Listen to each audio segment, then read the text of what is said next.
चलिए मंगलाचरण नमो अरिहंता नमो सिद्धाणं नमो आयर्याणं नमो वज्रायाणं नमो लोय सबसारूढम् मंगलम भगवान वीरो मंगलम गौतमोहनि मंगलम कुंद कुंदाद्यो जैन धर्मोस्तु मंगलम सर्वमंगल मांगल्यम सर्वकल्याणकारिकं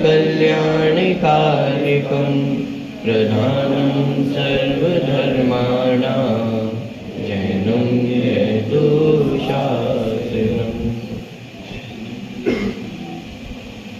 मोक्षमार्गस्य नेतारं वेतारं कर्मभूभृतां ज्ञातारं विश्वतत्त्वानां वन्दे तद्गुणलब्धये।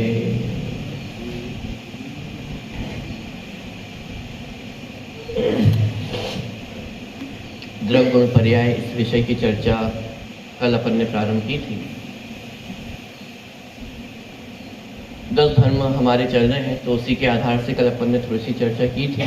धर्म किसे कहते हैं, तो बहुत सारी परिभाषाएं हमने देखी थी उसके अंतर्गत, जिनमें से 3 मुख्य परिभाषाएं। एक तो वस्तु के स्वभाव को धर्म कहते हैं, चारित्रम खलु धम्मो, चारित्र ही धर्म है, और जो जीव को संसार दुख से निकाल करके मोक्ष सुख में धरता है उसे धर्म कहते हैं।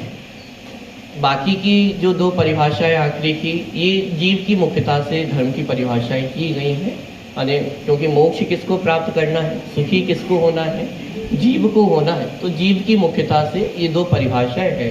और संपूर्ण यदि वस्तुओं को देखें, 6 द्रव्यों को देखें, प्रत्येक द्रव्य का अपना अपना धर्म है। तो उस धर्म को बताने वाली पहली परिभाषा वस्तु स्वभावो धम्मो। कल यदि ध्यान दिया हो रात्रि के प्रवचन में, जब हमने 10 धर्मों की चर्चा देखी थी, तो हमने ये समझा था कि जब प्रत्येक जीव के पास स्वभाव है, तो यदि स्वभाव है ही तो धर्म तो प्रत्येक जीव के पास है। तो फिर ये धर्म करने की आवश्यकता क्या है, ये 10 धर्मों की आवश्यकता क्या है। वह हमने एक चीज़ देखी थी कि स्वभाव तो सदा त्रिकाल एक जैसा ही है, शुद्ध ही है, लेकिन स्वभाव के अनुरूप पर्याय भी शुद्ध होनी चाहिए, तब वह पर्याय धर्म नाम पाती है। यदि पर्याय स्वभाव के अनुरूप नहीं है, तब तक वह विभाव नाम पाती है अथवा अधर्म नाम पाती है। बात ख्याल में आ रही है। तो ये सारा जो हम उपक्रम कर रहे हैं, क्यों कर रहे हैं, स्वभाव से धर्मवान है और वह धर्म पर्याय में भी प्रकट हो। तो पर्याय में धर्म प्रकट हो, ये चर्चा तो रात्रि काल में अपनी चल रही है, और स्वभाव में वो जो धर्म विद्यमान है वो कैसा है, उसकी चर्चा अपनी प्रातः काल में चलेगी। तो वस्तु स्वभावो धम्मो, कि वस्तु का स्वभाव धर्म है। प्रश्न खड़ा हुआ, वस्तु किसे कहते हैं, अथवा और सरल भाषा में कहूँ तो द्रव्य किसे कहते हैं, किसे कहते हैं द्रव्य। तो द्रव्य का लक्षण कल हमने देखा था, सत द्रव्य लक्षणों। अब थोड़ी सी आपको कंफ्यूजन हो रही होगी कि एक परिभाषा आपने पढ़ी है, गुणों के समूह को द्रव्य कहते हैं, और यहाँ पे कहा जा रहा है सत द्रव्य लक्षणों। दोनों एक ही चीज है या अलग अलग है? एक भी है और अलग अलग भी है। दोनों जगह अंतर ये है कि जहाँ गुणों के समूह को द्रव्य कहा गया है, यह द्रव्य की परिभाषा है, द्रव्य का स्वरूप है, और यहाँ पे जो सत द्रव्य लक्षणम कहा जा रहा है, ये द्रव्य का लक्षण है। क्या अंतर हो जाएगा स्वरूप और लक्षण में? एक ही बात तो लग रही है, थोड़ा सा अंतर है। लक्षण उसे कहते हैं जब किसी जीव, किसी वस्तु को छांटना हो। वो लक्षण कुछ भी बनाया जा सकता है, भले ही आपका स्वरूप भी ना हो, लेकिन यदि आप उससे अलग किए जा सकते हो तो उसे लक्षण बना दिया जाएगा। जैसे चश्मा, मैं कहूँ जितने व्यक्ति यहाँ पे चश्मा पहने हुए हैं वो सब अलग हो जाए। अब चश्मा आपका वास्तविक स्वरूप नहीं है, आपके शरीर का भी अंग नहीं है, शरीर से भी अलग वस्तु है, लेकिन फिर भी वो चश्मा आपका लक्षण बन सकता है। क्यों? क्योंकि वो बाकी सारे लोगों से आपको अलग कर रहा है। ऐसे ही यहाँ पे क्या कहा, सत द्रव्य लक्षणम, कि द्रव्य का लक्षण क्या है, कि वह सत है। गुणों के समूह को द्रव्य कहते हैं, ये द्रव्य का स्वरूप है, उसकी परिभाषा है। जब पूछा जाएगा कि द्रव्य में क्या क्या पाया जाता है, बहुत सारी चीजें हैं, अनंत गुण, धर्म, शक्ति, स्वभाव, ये सब द्रव्य में पाए जाते हैं। ये उस द्रव्य का स्वरूप है। लक्षण बताना होगा तो सत द्रव्य लक्षण। कैसे पहचाने कि ये वस्तु है, ये द्रव्य है? क्यों? क्योंकि यदि हम ज्ञान को लक्षण बनाते तो अकेला जीव ही द्रव्य सिद्ध होता, बाकी के सारे द्रव्य माने बाकी के सारी वस्तुएं द्रव्य असिद्ध हो जाती। यदि हम स्पर्श रस गंध वर्ण को लक्षण बनाएं तो अकेला पुद्गल ही द्रव्य सिद्ध होगा, बाकी सब अद्रव्य सिद्ध हो जाएंगे। यदि हम ये कहें कि जो दिखाई देता है वो द्रव्य है, तो जो दिखाई नहीं देता है वो सब अद्रव्य सिद्ध हो जाएगा। तो लक्षण क्या बनाए, कैसे कहें, कैसे पता चले कि कोई वस्तु द्रव्य है? कितना सरल लक्षण बनाया। क्या लक्षण बनाया? सत द्रव्य लक्षणम, कि द्रव्य का लक्षण क्या है, उसका होना ही उसका लक्षण है। यदि इस जगत में कोई वस्तु है, इसका मतलब वो क्या है? द्रव्य है। और यदि कोई वस्तु नहीं है, इसका मतलब वो है भी नहीं, वो द्रव्य भी नहीं है। जो कुछ भी जगत में दिखाई दे रहा है वो क्या है? द्रव्य है। और इस अपेक्षा से, इस है पने की अपेक्षा से, आपने एक दर्शन का नाम सुना है, अद्वैत ब्रह्म शब्द तो सुना होगा। क्या कहते हैं अद्वैत ब्रह्म? एक ब्रह्म अस्मि, कि सब एक ही है, सब जगह ब्रह्म ही है। पत्थर में भी कौन है? ब्रह्म है। मुझ में भी कौन है? ब्रह्म है। माने सब जगह किसका वास है? ब्रह्म का ही वास है। बात सच्ची है कि झूठी है? जैन दर्शन में भी इस प्रकार की एक अपेक्षा है, जिसे महासत्ता नाम से कहा गया है। क्या है ये महासत्ता? कि मैं भी हूँ, मेरी भी सत्ता है। ये माइक है या नहीं है? माइक भी है। पुस्तक है या नहीं है? पुस्तक भी है। आप लोग है या नहीं है? आप लोग भी हैं। पुद्गल है या नहीं है? धर्म है या नहीं है? माने क्षयो द्रव्य है या नहीं है? ये कैटेगरी हमने बनाई है और नहीं होने की। तो जो है वो सब एक कैटेगरी में आ गए हैं। और इस एक कैटेगरी की अपेक्षा कहा गया कि सब कैसे हैं? एक है। घबराना नहीं कि एक हो गए क्या, सबकी सत्ता अलग अलग है ना, तो फिर एक है या अलग अलग है? महासत्ता की अपेक्षा सबको कैसा कहा? एक है। लौकिक में भी तो हम प्रयोग करते हैं, हम सब भारतीय कैसे हैं? एक है। हम सब जैन कैसे हैं? एक है। तो भेद नहीं है, सब में अलग अलग भेद नहीं है, सबके घर अलग अलग है। अरे घर में भी कोई एक नहीं है, एक इस तरफ मुंह रखता है तो एक इस तरफ मुंह रखता है, एक घर में एकता नहीं हो पाती है। और जैन धर्म में यहाँ पे कितनी एकता बता रहा है?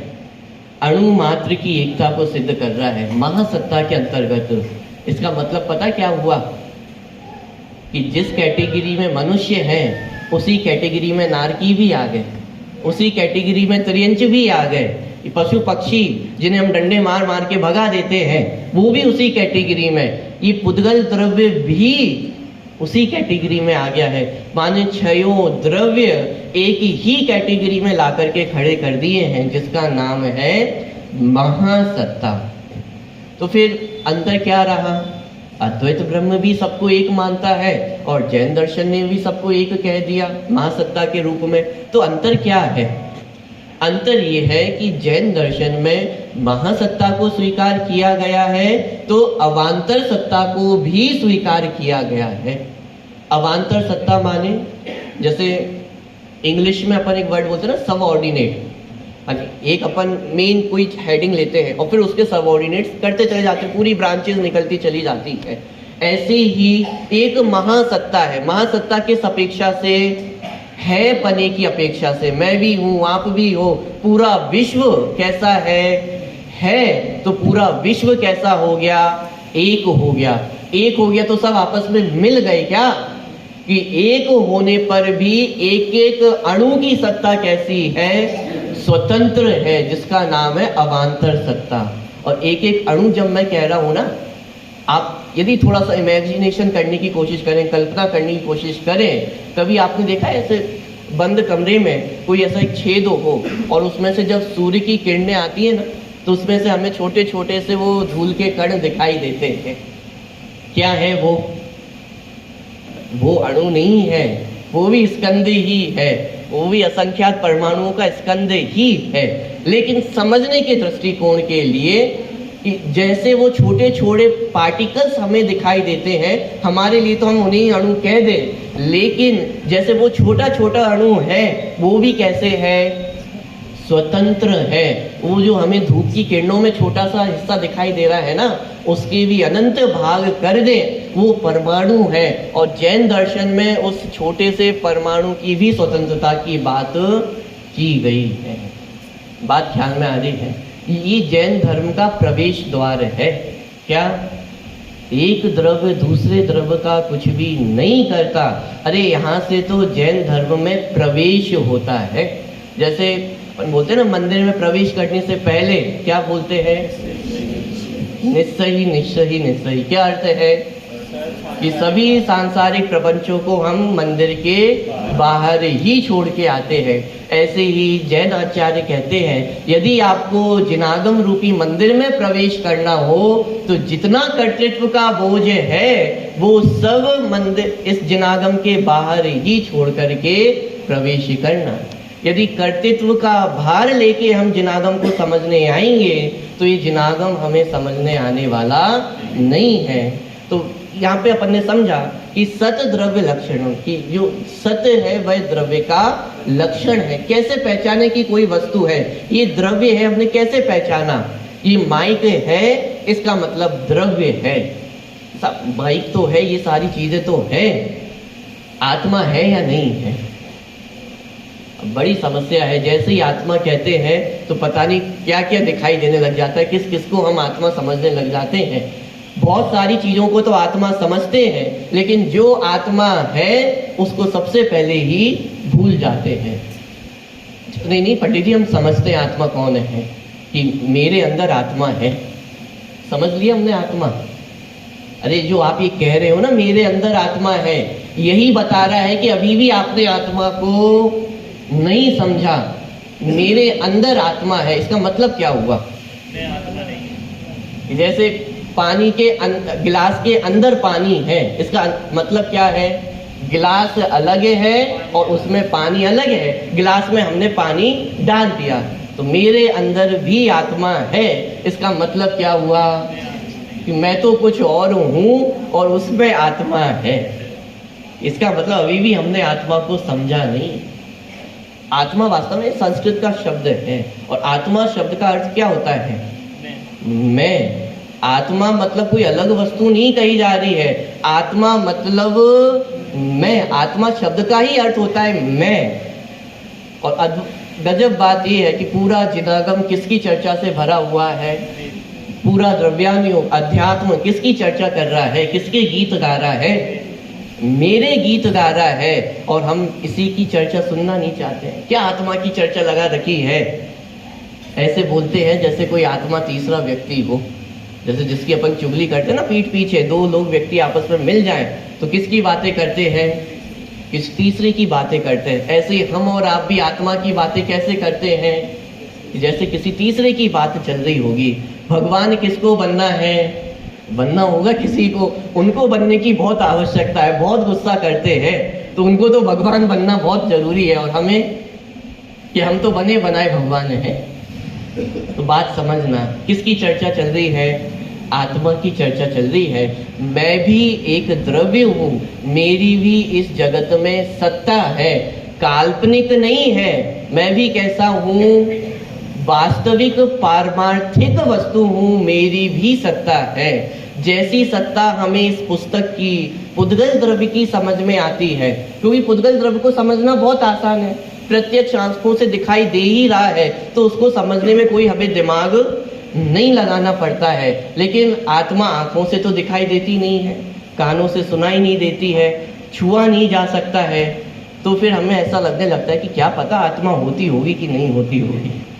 लेकिन यहाँ आचार्य डंके की चोट पे सिद्ध कर रहे हैं सत द्रव्य लक्षणम।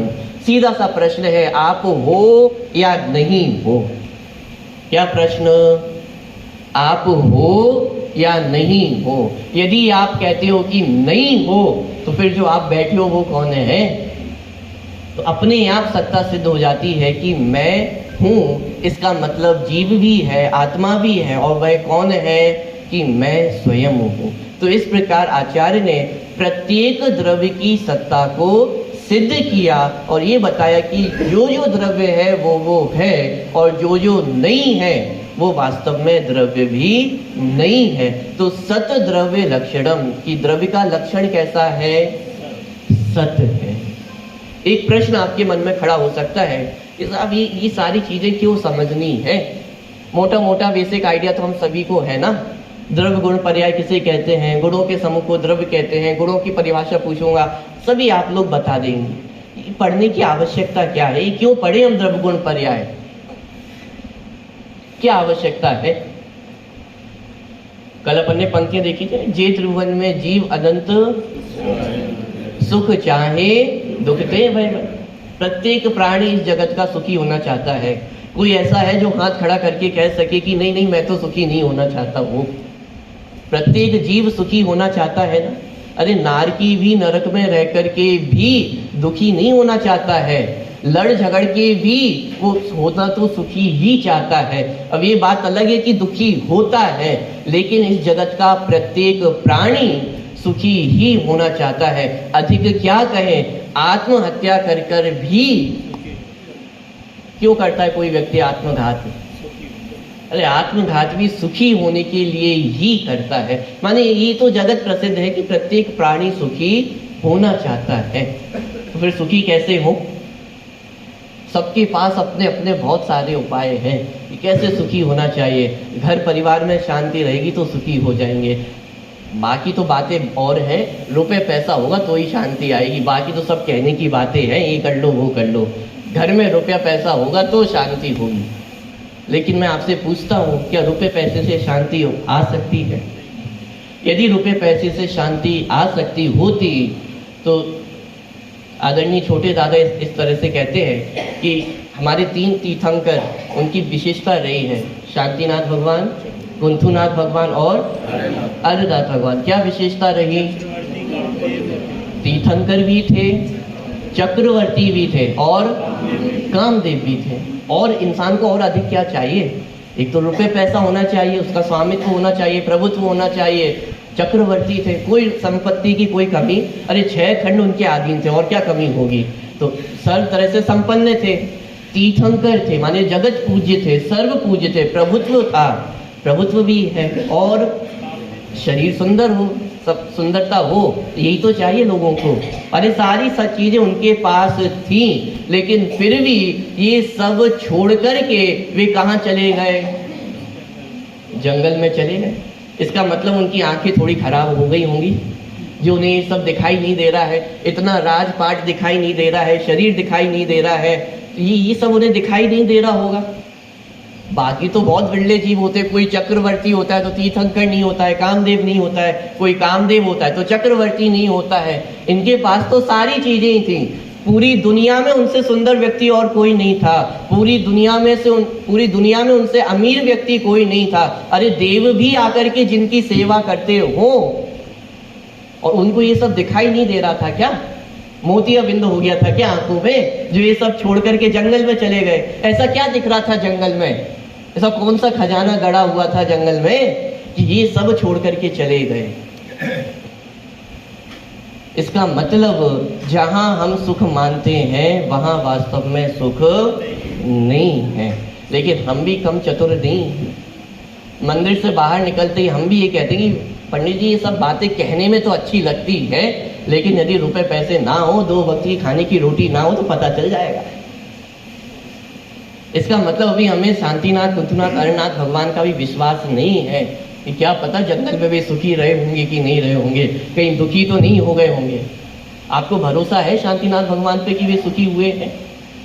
यदि भरोसा है शांतिनाथ भगवान पे तो इसका मतलब रुपए पैसों में हमें सुख दिखाई नहीं दे सकता है। और यदि हम शांतिनाथ भगवान के सच्चे भक्त हैं तो इसका मतलब यदि हमें रुपए पैसों में सुख दिखाई दे रहा है तो क्या आप उनके सच्चे भक्त हो? आज झगड़ा ही इसी बात का है कि कौन सबसे बड़ा भक्त है। और अधिक तो मैं नहीं कहना चाहूँगा, लेकिन यदि हम सबसे बड़े भक्त बनना चाहते हैं तो वास्तविक स्वरूप को तो समझना होगा ना। और इस वास्तविक स्वरूप को समझने के लिए द्रव्य गुण पर्याय को समझना बहुत आवश्यक है। यदि हमें 24 तीर्थंकरों के स्वरूप को समझना है, वीतरागी जिनेंद्र भगवान को समझना है, तो द्रव्य गुण पर्याय को समझे बिना वीतरागी भगवान को समझना भी संभव नहीं। कैसी बात करते हो आप हमसे कह रहे हो कि हम वीतरागी भगवान को नहीं जानते हैं। अरे आपकी जितनी उम्र नहीं होगी उससे अधिक सालों से तो हम पूजन भक्ति करते हैं, जिन मंदिर में आते हैं। आपको क्या पता हमने क्या कुछ नहीं किया है मंदिर बनाने के लिए, कितने संघर्ष किए हैं, और आप हमसे कह रहे हो कि हम भगवान को नहीं जानते हैं। उठा लो जितनी परिभाषाएं हैं, हम सब एक एक परिभाषा बता सकते हैं। जो वीतरागी सर्वहितोपदेशी होते हैं उन्हें भगवान कहते हैं। और परिभाषा सुननी है क्या? और स्वरूप सुनना है क्या? सब तो बता सकते हैं। और आप कह रहे हो कि हम भगवान को नहीं जानते। कि हाँ, हम भगवान को जानते हैं या नहीं जानते इसका निर्णय स्वयं को करें। प्रवचन सार जी की 80वीं गाथा बहुत प्रसिद्ध गाथा है, हम सभी को याद भी है। क्या परिभाषा, क्या गाथा है? जो जानति अर्हंतम दव्वत गुणत पज्जयत तेहिम, सो जानति अपाणम मोहो खलु जाति तस्य लयम। क्या कहा? अनंत भगवान को कैसे जानना? द्रव्य पने से, गुण पने से, पर्याय पने से। जो अनंत भगवान को द्रव्य गुण पर्याय से जानता है वो वास्तव में अपने आप को जानता है और उसका मोह क्षय को प्राप्त होता है। हम भगवान के दर्शन क्यों करते हैं? क्यों करते हैं? जैन कुल में उत्पन्न हो गए इसलिए आ जाते हैं? अरे सुखी होने के लिए करते हैं ना। तो भगवान का दर्शन हम सुखी होने के लिए करते हैं। और आचार्य क्या कह रहे हैं? सुखी कब होगे? जब अरहंत भगवान के सच्चे स्वरूप को हम समझ पाएंगे। और अरहंत भगवान के सच्चे स्वरूप को कब समझेंगे? जब द्रव्य गुण पर्याय को समझेंगे। यदि द्रव्य गुण पर्याय को नहीं समझेंगे तो हम पंक्तियां तो गाते रहेंगे, दाता मोक्ष के। तो कब दे देंगे नेमिनाथ भगवान मोक्ष? देने वाले हैं। एक भजन चलता है ना कि हमने तो पारसनाथ तुम्हारे भरोसे भंवर में नैया तो डाल दी ना। अरे पारसनाथ भगवान के भरोसे यदि भंवर में जाओगे तो पक्का डूबने वाले हो। क्यों? आप क्या सोचते हो पारसनाथ भगवान रागी द्वेषी है? रागी है पारसनाथ भगवान जो आपकी अलग से सहायता करने आएंगे? हम भगवान का वास्तविक स्वरूप भी पहचानते हैं कि नहीं पहचानते हैं? हम अपने अज्ञानता से भगवान को भी रागी द्वेषी सिद्ध करना चाहते हैं। बोलो, जितना बड़ा भक्त हो उसका भगवान को उतना भला करना चाहिए कि नहीं करना चाहिए? जितनी अधिक पूजा हो उतना अधिक भगवान को वरदान देना चाहिए कि नहीं देना चाहिए? सीधा सा लॉजिक है ना, जितनी अधिक पूजा उतना अधिक वरदान। तो इसका मतलब हम ये सिद्ध करना चाहते हैं कि महावीर भगवान कैसे हैं? रागी द्वेषी है। यदि एक को अधिक और दूसरे को कम दे तो ये तो ऑटोमेटिक सिद्ध हो गया ना, एक के प्रति राग अधिक है और दूसरे के प्रति राग कम है। तो फिर हम अपने जिनेंद्र भगवान को क्या सिद्ध करना चाहते हैं? रागी द्वेषी है क्या? एग्जाम में पास करा देंगे क्या? ऐसा आपने देखा होगा बच्चों को, हमारे साथ भी हुआ था कि जब बचपन में एग्जाम हुआ करते थे तो बाकी दिनों में तो नॉर्मल दर्शन करने जाते ही थे, लेकिन जब विशेष कोई एग्जाम हो, आपके घर में भी अभी भी यदि कोई मान लीजिए आप कोई नया व्यापार शुरू कर रहे हो तो उस दिन भगवान की भक्ति हम कैसे करते हैं? और बाकी के नॉर्मल दिनों में क्यों? क्या हो जाएगा उस दिन विशेष भक्ति करने से? मना नहीं कर रहा हूं कि विशेष भक्ति नहीं करना, लेकिन अपने अभिप्राय में अपने अभिप्राय को स्पष्ट रखना कि क्या जिनेन्द्र भगवान हमारे व्यापार में कुछ करने वाले हैं क्या, कि वो करता धरता है क्या। अब जब तक हम अनंत भगवान को द्रव्य गुण पर्याय से नहीं जानेंगे तब तक उनके इस वास्तविक स्वरूप को नहीं समझ पाएंगे। मैं अधिक क्या कहूँ, हम तो बहुत स्वाध्यायी जीव हैं, लेकिन स्वाध्यायी होने के बाद भी मन में एक माने क्या कहे एक फांस तो रह ही जाती है। कौन सी फांस है साहब, आप कुछ भी कहो लेकिन कुछ तो होता है क्या, कि मंदिर आओ तो कुछ तो होता है, भगवान के दर्शन करो तो कुछ तो होता है। आप नहीं जानते हो ये कुछ तो होता है, ये कुछ तो होता है क्या है। आपके घरों में आपके पूर्वजों की तस्वीरें टंगी रहती है ना, यदि कभी कदाचित रात में एक थोड़ी आंधी आए से हवा चले और हवा से आपके वो पूर्वजों पे जो माला टंगी होती है वो कदाचित गिर जाए, क्या होता है, कुछ तो होता है। कांच टूट जाए तो क्या होता है, कुछ तो होता है। बिल्ली रास्ता काट जाए कुछ तो होता है साहब, पता नहीं क्या होता है। हम मानते भी नहीं है इन सब बातों को, हमारा अंधविश्वास नहीं है, लेकिन फिर भी कुछ तो क्या जा रहा है अपना। बिल्ली रास्ता काट गई, 2 मिनट रुक जाएंगे तो क्या बिगड़ जाएगा, कोई पहाड़ थोड़ी ना टूट जाएगा, कुछ तो होता है। सम्यक दृष्टि के जीवन में कुछ तो होता है वाली बात नहीं होती, उसके जीवन में संशय नहीं होता है। पक्का निर्णय करो ना क्या होता है। यदि आपको लग रहा है कुछ तो होता है तो हमारे पास जिनवाणी है ना निर्णय करने के लिए कि क्या होता है। वो निर्णय द्रव्य गुण पर्याय से होगा कि क्या होता है, कुछ होता है या नहीं होता है।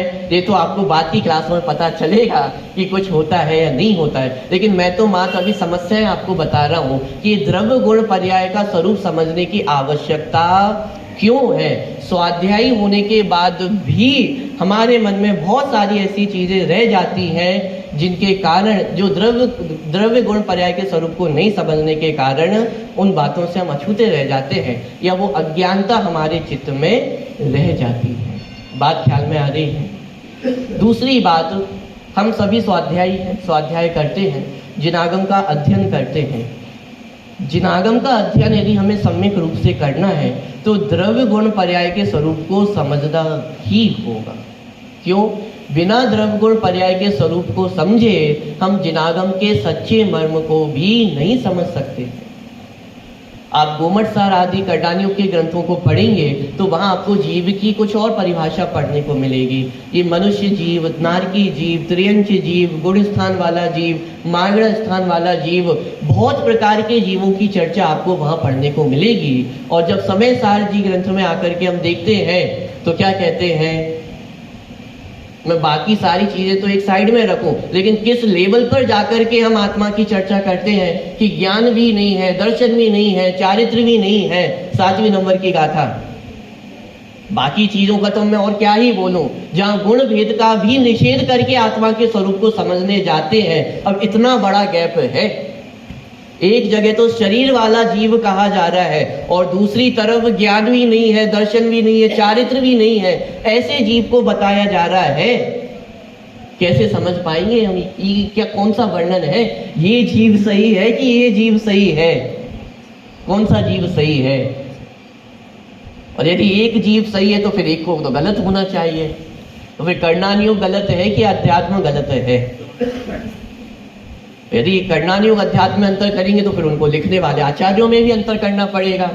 अरे आचार्यों में ही नहीं, ये जो वस्तु हमें प्राप्त हुई, ये जो जिनवाणी हमें प्राप्त हुई है, वो तो तीर्थंकर भगवान की दिव्य ध्वनि से प्राप्त हुई है ना।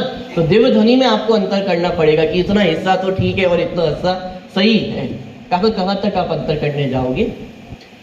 द्रव्य गुण पर्याय के स्वरूप को समझे बिना जीव के वास्तविक स्वरूप को समझना भी संभव नहीं है। कदम कदम पे आपको समस्या खड़ी होगी।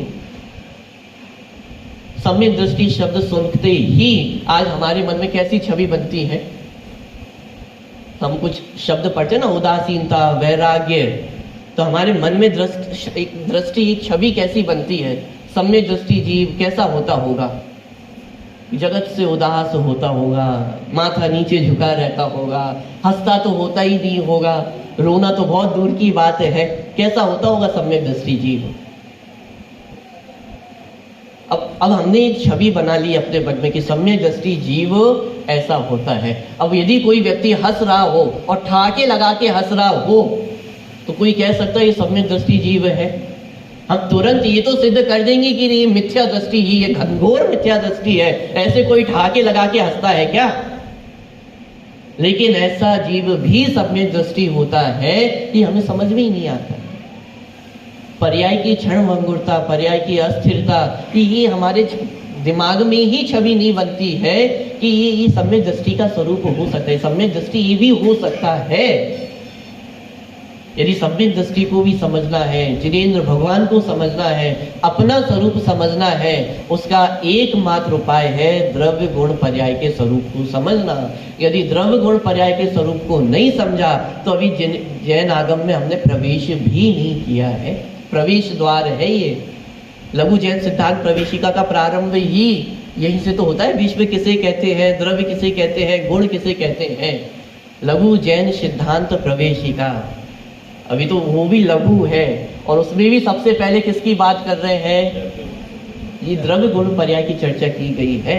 इसका मतलब यदि हमें मंदिर में प्रवेश करना है, इस जिनागम में प्रवेश करना है, वास्तव में अपने आप को जैनी कहना है, तो ये द्रव्य गुण पर्याय के स्वरूप को हमें भली भांति पता होना ही चाहिए। यदि द्रव्य गुण पर्याय का स्वरूप नहीं पता है, इसका मतलब वास्तव में हम जैन हैं या नहीं है, इसका विचार आप स्वयं कर लेना। चलिए, तो द्रव्य गुण पर्याय के स्वरूप को समझने की क्या आवश्यकता है? मैं समझता हूँ आपके मन में, आपके चित्त में थोड़ा सा क्वेश्चन क्लियर हुआ होगा। हुआ या नहीं? चलिए, हुआ। अब दूसरी समस्या ये है कि साहब हमें समझ में नहीं आता है। ऐसा नहीं है कि हमने समझने का प्रयास ना किया हो, हमने भी बहुत स्वाध्याय किया है, बहुत क्लास अटेंड की है, बहुत शिविर अटेंड किए हैं, हम भी घर में 2-2 घंटे स्वाध्याय करते हैं, लेकिन उसके बाद भी क्या करें, समझ में नहीं आता है। इसलिए इससे अच्छा मैं पढ़ता ही नहीं हूँ। और समझ में ही नहीं आता है तो क्या पढ़ना, क्या लिखना? हमें तो इतना पता है भगवान मंदिर आना है, दर्शन करना है, पूजन पाठ करना है, इतने में ही हमारा काम हो जाता है। तो मैं आपसे पूछता हूँ, इतने में काम हो जाएगा क्या? होना तो हम सुखी चाहते हैं, और लेकिन सुखी होने में हम ढूंढते शॉर्टकट है। साहब आप तो कोई ऐसा शॉर्टकट बता दो, ऐसा एक कोई मंत्र बता दो जिससे हम सुखी हो जाए। ये लंबे चौड़े काम हमसे तो नहीं होते हैं। काम नहीं होता है, स्वाध्याय नहीं होता है, समझ में नहीं आता है, ये अलग बात है। लेकिन क्या हम समझना चाहते हैं, ये प्रश्न पहला है। कहीं हम अपनी अरुचि को दबाने के लिए, अरुचि को छुपाने के लिए ये तो नहीं कह रहे हैं कि हमें समझ में नहीं आता है, कि ये कहकर के हम बच जाएंगे। और ये बचने का कार्य वही होता है जहां हमारी अरुचि होती है। मैं आपसे पूछता हूँ, आप व्यापार कितने समय करते हो? क्या टाइमिंग है आपके दुकान की?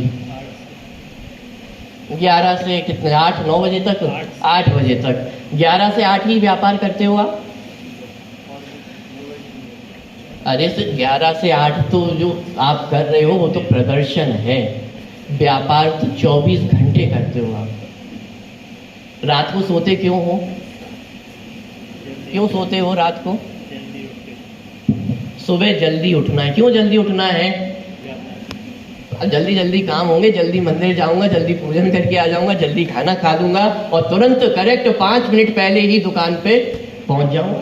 5 मिनट पहले क्यों? क्योंकि बाकी सारे काम भी तो कराने पड़ते हैं। 5-10 मिनट पहले पहुंच जाओ तो सब व्यवस्थित हो जाता है, अच्छे से दुकानदारी चलना प्रारंभ हो जाती है। दोपहर में भोजन आता है, भोजन करते हैं। क्यों करते हो? व्यापार करना है। अरे दुकान बंद करके भी आप घूमने जाते हो तो क्यों जाते हो?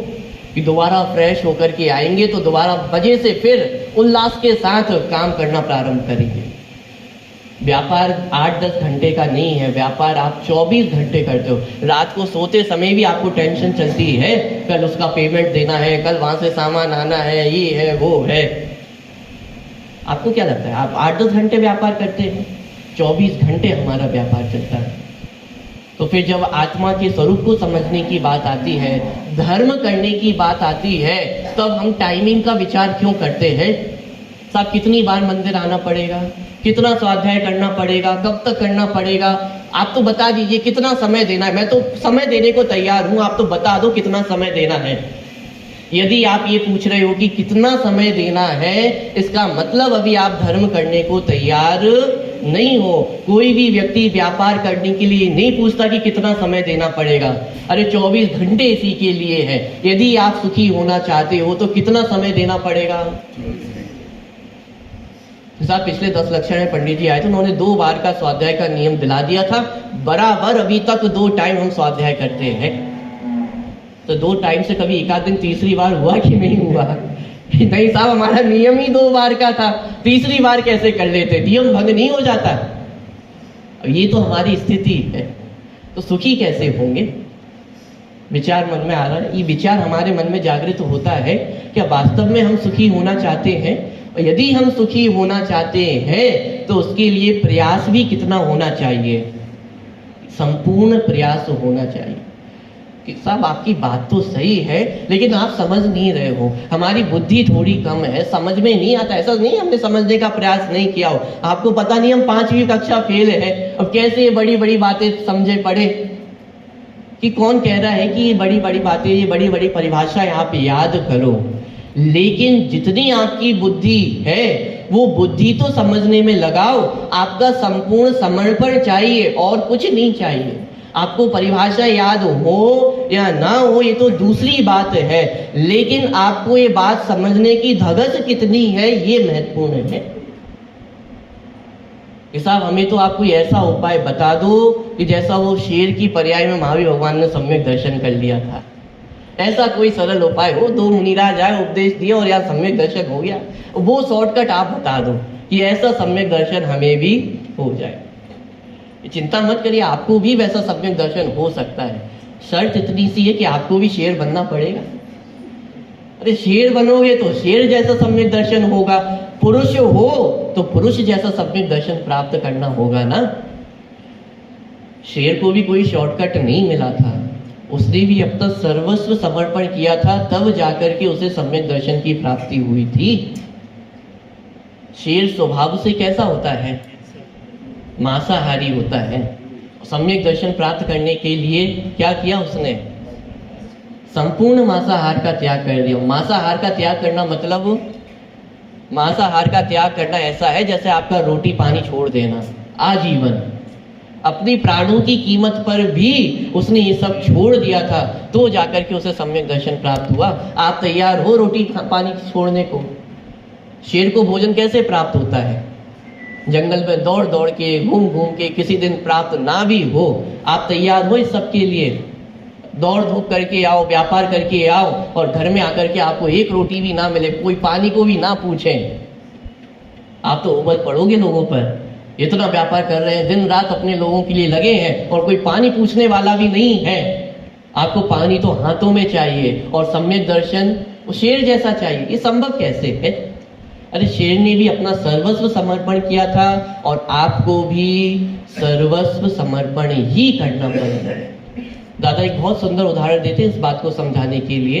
एक छोटा सा बालक था, ऐसा अपने पापा के साथ बाजार में गया, और ऐसे बाजार में चलते चलते उसे खिलौने की दुकान दिखी और उसको खिलौना बहुत पसंद आ गया। तो उसने पापा से जिद करी कि पापा मुझे भी ये खिलौना चाहिए। तो ठीक है, पापा ने आज बात मान ली। वैसे तो जनरली नहीं मानते हैं, लेकिन चला उनका मन हुआ, उन्होंने बात मान ली और वो दुकान पे पहुंच गए। पूछा साहब ये कितने का है? मान लो 2000 का कोई खिलौना था। तो पापा ने बोला कि नहीं नहीं थोड़े कम करो।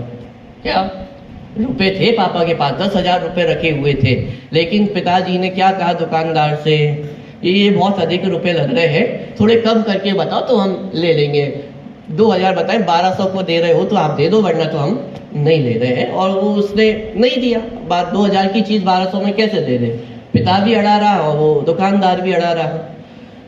तो पिता उस छोटे से बालक को जब ये पूरा दृश्य देख रहा था ना, उसे तो सिर्फ इतना समझ में आ रहा था कि पापा के पास रुपए तो है जेब में, लेकिन वो दुकानदार को रुपए दे नहीं रहे, और दुकानदार को रुपए दे नहीं रहे तो दुकानदार सामान दे नहीं रहा है। अब चलो थोड़ा बालक समझदार था, उस समय रोया नहीं, गुस्सा नहीं हुआ, पापा के साथ घर पे वापस आ गया। लेकिन उसने एक बात सीख ली थी कि जेब में जितने रुपए हो उतने रुपए उस दुकानदार को दे देना है, जिससे मुझे अपना सामान मिल जाएगा। और उसने अपनी गुल्लक फोड़ी, गुल्लक में उसका कुछ भी नहीं निकला, एक आध कोई रुपए निकला बड़ी मुश्किल से। उसने सोचा इतने से तो काम नहीं होगा। उसने 1 महीने बराबर जब जब उसे पॉकेट मनी मिलती थी, जनरली तो 1-2 रुपए मिले तुरंत टॉफी लेके आ गया, आइसक्रीम खा के आ गया, लेकिन 1-1 रुपए उसने बचाता गया। जहां जहां से उसे रुपए मिलते थे 1-1 रुपए वो बचाता गया। आप कल्पना कर सकते हो 1-1 रुपए बचाना उसके लिए कितना बड़ा कार्य है। छोटे छोटे बच्चों को कितनी इच्छा होती है, 1 रुपए भी यदि उनके हाथों में आ जाए तो तुरंत उसको खर्च करने पहुंच जाते हैं। उसके लिए कितना बड़ा संघर्ष है ये कि अपनी इच्छाओं का दमन करना, अपनी इच्छाओं को रोकना, किस कीमत पर। अरे हाथों में है, कोई रोकने वाला नहीं है। मम्मी पापा ने मना नहीं किया है कि जा बच्चा बाजार से जो चाहिए वो लेकर के आ जा, मना नहीं किया है, लेकिन इतना स्वतंत्र होने पर भी अपनी इच्छाओं को शमन कर रहा है। और 1 महीने तक बराबर 1-1, 2-2 जो कुछ उसको प्राप्त हुआ वो सब इकट्ठा करता रहा। और 1 महीने बाद वो उस दुकानदार के पास अपनी गुल्लक लेकर के पहुंच गया कि ये दुकानदार अब मुझे एक खिलौना दे दो। और पिताजी साथ में थे नहीं, और अकेला जाकर के पहुंच गया। अब दुकानदार ने 2000 का खिलौना था। अब उस छोटे से बालक ने अपनी गुल्लक पूरी उसके सामने ऐसी की ऐसी रख दी। पूरी गुल्लक रखने का मतलब उसकी आजीवन की अभी कमाई है। वो आपको तो छोटी सी गुल्लक दिख रही है, लेकिन उस छोटे से बच्चे से पूछो, उसको तो पूरी जीवन की कमाई है ना। आज तक उसने जो कुछ कमाया था वो सब कुछ उसने कहां पर ला करके रख दिया, उस दुकानदार के सामने ला करके रख दिया। अपने पूरे जीवन भर की कमाई उसने दुकानदार को दे दी। और इस पूरे जीवन भर की जब कमाई उस बालक ने दी तो बड़े आश्चर्य से वो दुकानदार ने भी क्या किया, वो खिलौना उस बच्चे को दे दिया। और गुल्लक में पता है कितने रुपए निकले? मुश्किल से 100 रुपए निकले। 100 रुपए में 2000 की चीज वो किसको दे दी? उस छोटे से बालक को दे दी। मैं आपसे प्रश्न करता हूं, ये दुकानदार थोड़ा सा बेवकूफ था क्या? इससे तो अच्छा 1200 में दे देता, कम से कम लागत तो निकल आती, नुकसान तो नहीं होता। यहां तो 100 रुपए में वो खिलौना दे दिया। क्यों दे दिया? फायदा किसमें होता? 2000 की चीज भले ही 1200 में भी देता तो कम से कम 100 रुपए जितना नुकसान तो नहीं होता ना, लागत तो निकल ही आती ना। तो क्यों दे दिया उसने? क्योंकि पिता के पास रुपए थे, लेकिन उन्होंने अपना सर्वस्व समर्पण नहीं किया था। और उस छोटे से बालक ने अपना जो कुछ था सब कुछ उस खिलौने पे उसने लुटा दिया, तो उसे वो खिलौना मिल गया। इसी तरह से मैं आपसे ये नहीं कह रहा हूं कि आपको द्रव्य गुण की परिभाषा याद होनी ही चाहिए। ये भी उन लोगों के लिए है जो थोड़े वृद्ध हो गए हैं, ये आप समझ में नहीं आता है, सुनाई नहीं देता है। युवा लोग इससे छल ग्रहण नहीं करना कि हम भी परिभाषा याद नहीं करेंगे। आपकी जितनी सामर्थ्य है वो पूरी सामर्थ्य किसमें लगनी चाहिए, आपका पूरा समर्पण किसमें लगना चाहिए, बात इसकी है। यदि हमारा सर्वस्व समर्पण है तो भले ही समय सार की गाथाएं आपको याद ना हो, लेकिन सम्यक दर्शन आपको प्राप्त हो जाएगा। क्योंकि बात परिभाषा याद करने की नहीं है, बात उसके भावार्थ को समझने की है। उस शेर के जीव को जब 2 मुनिराजों से उपदेश मिला तो मैं आपसे पूछता हूं उसे क्या समझ में आया होगा? मनुष्यों की भाषा उसे आती थी क्या समझ में आया होगा? क्या तो मुनिराजों ने उपदेश दिया होगा और क्या तो उस बालक को, शेर को समझ में आया होगा, लेकिन उसे सम्यक दर्शन की प्राप्ति हुई। क्यों? क्योंकि उसे आत्मा समझ में आ गया। कि साहब ऐसे कैसे, आत्मा शब्द भी नहीं पता और आत्मा समझ में आ गया? मैं आपसे पूछता हूं, 1 साल का 6 महीने का कोई बालक है, उसे भूख शब्द पता है, लेकिन उसे भूख का भाव भाषण है या नहीं है? आज तक ऐसा दुनिया का कौन सा 6 महीने का बालक है जिसको भूख लगी हो और उसने भूख लगी है मुझे ऐसा कहा हो? अरे भूख कहा हो ये तो बहुत दूर की बात है, भूख शब्द को भी नहीं जानता है, लेकिन भूख का भाव भाषण 100% है। तो शब्द ज्ञान हो ये आवश्यक नहीं है, लेकिन उस शब्द के माध्यम से जिस वस्तु को बताया जा रहा है उसका ज्ञान 100% होना चाहिए। शिव भूति मुनिराज को तो नमोकार मंत्र भी याद नहीं होता था। हम और आपकी तो ऐसी स्थिति नहीं है, नमोकार मंत्र याद है, बहुत सारी चीजें हमें याद है, बुद्धि बहुत तीक्ष्ण है, ऐसी कमजोर तो नहीं है। तो द्रव्य गुण पर्याय का विषय भी हमें समझ में ना आए ये तो संभव नहीं है। अरे जितनी बुद्धि हमें प्राप्त है, जितना शक्ति हमारे पास प्राप्त है, ये भरपूर है, पर्याप्त है इस द्रव्य गुण पर्याय को समझने के लिए। ये संगी पर्याप्त दशा, ये संगी दशा, ये सम्यक दर्शन प्राप्त करने के लिए पर्याप्त है। 8 साल का बालक भी सम्यक दर्शन प्राप्त करने के लिए तैयार हो जाता है। आपकी उम्र तक पहुंचने के लिए तो 8 साल में कितनी बार गुणा करना पड़ेगा? 4-5 बार तो कम से कम गुणा करना पड़ेगा, तब जाकर के आपकी उम्र तक पहुंचेंगे। इसका मतलब कि हम सब सम्यक दर्शन प्राप्त करने के लिए कितने परिपक्व हो चुके हैं? 5-6 गुना तो परिपक्व हो ही चुके हैं ना 8 साल से लेकर के अभी तक। तो ये बहाना नहीं चलेगा कि हमें समझ में नहीं आता इसलिए हम आते ही नहीं हैं। अरे नहीं भी समझ में आए तो भी यहाँ पे आकर के बैठो, 2 शब्द आपके कान में पड़ेंगे, ये संस्कार कब जाकर के काम आए ये आपको भी नहीं पता है। नरक में पहुंच करके भी जीवों को सम्यक दर्शन प्राप्त हो जाता है। कैसे प्राप्त होता है? पूर्व के ही तो संस्कार है। त्रियंच गति के जीवों को स्वयंभू रमण समुद्र में सम्यक दर्शन हो रहा है। कैसे हो रहा है? कौन उपदेश देने जा रहा है? या तो फिर भी वो शेर की पर्याय में 2 मुनिराज उपदेश देने आ गए थे, स्वयंभू रमण समुद्र में कौन उपदेश देने जा रहा है? लेकिन वहां पर भी वे सम्यक दर्शन को धारण करते हैं, पंचम गुण स्थान को प्राप्त हो जाते हैं। ये जिनवाणी का अभ्यास ही तो है, ये तत्व अभ्यास है जिसके दम पर नरक में भी त्रियंच गति के जीवों को भी सम्यक दर्शन प्राप्त हो जाता है। तो हम मनुष्यों को सम्यक दर्शन प्राप्त क्यों नहीं होगा?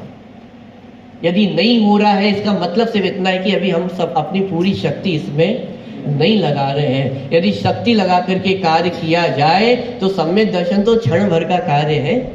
कल अपन ने अंत में पंक्तियां पढ़ी थी, क्षण भर निज रस को पी चेतन, मिथ्या मल को धो देता है। कितनी देर लगेगी?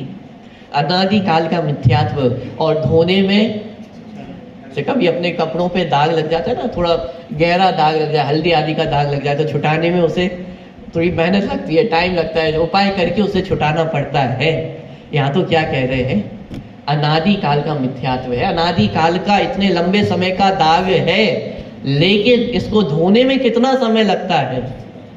क्षण भर निज रस को पी चेतन। अरे एक बार अपने नजदीक आकर के देखे तो ये मिथ्यात्व, ये अज्ञान दूर ना हो ये संभव नहीं है। अरे मैं केवल ज्ञान स्वभावी हूँ, और केवल ज्ञान स्वभावी होकर के हम ये बातें कर रहे हैं कि मुझे समझ में नहीं आता है। अरे अपने केवल ज्ञान स्वभाव की ओर दृष्टि जाए तो ये सारी चीजें तो बहुत छोटी है, बहुत मजाक सी बातें हैं, इनको समझने में कोई आपको बहुत रॉकेट साइंस नहीं है। मात्र अपनी शक्ति, अपना समय और अपनी बुद्धि इन बातों को समझने के लिए लगाना है। तो आज हमने 2 बातों पे चर्चा की है। एक तो द्रव्य गुण पर्याय के स्वरूप को समझना क्यों आवश्यक है, और द्रव्य गुण पर्याय के स्वरूप को समझने में कोई बाधा भी नहीं है। जो सबसे बड़ी बाधा एक प्रश्न हमारे सामने आता है उसका समाधान भी हो गया है कि यदि हम अपनी शक्ति लगाएंगे, अपना समर्पण देंगे तो ये द्रव्य गुण पर्याय का स्वरूप समझ में आएगा। ठीक है, तो कल से अपन द्रव्य गुण पर्याय के स्वरूप पे डायरेक्ट आएंगे, कोई पूर्व भूमिका नहीं बनाएंगे, डायरेक्ट द्रव्य गुण पर्याय का क्या स्वरूप है इसकी चर्चा अपन कल से प्रारंभ करेंगे। ठीक है, चलो।